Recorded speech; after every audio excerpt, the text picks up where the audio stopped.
জানেন আমার ছেলে মারা গেছে 7 তারিখে।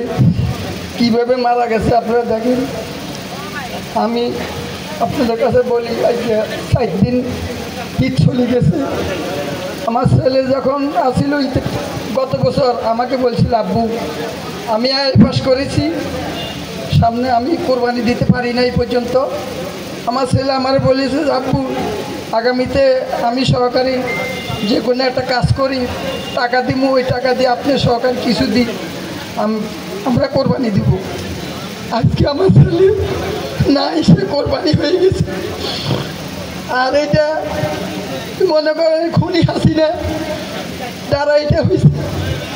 এবং এই লক্ষ্মীপুরে আপনারা দেখছেন অনেক মানুষ নির্যাতন হয়েছে। আমার ভাই এনি সাহেব, ওনার বাড়িতে ভাঙচুর হয়েছে।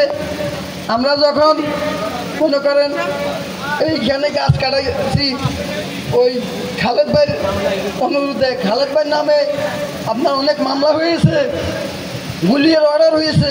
তারপরেও কিন্তু উনি আমাদের এলাকাতে ফলাই যায় নাই, উনি এলাকাতে আসিল।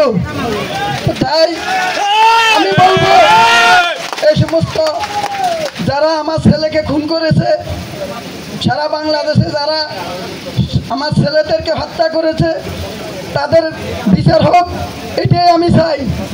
যেখানে থাকুক, যে প্রান্তে থাকুক, তাদের বিচার জানি হয়, আমি এটাই চাই। তাই আমি এমপি সাহেবের কাছে আবেদন জানাই। আসসালামু আলাইকুম।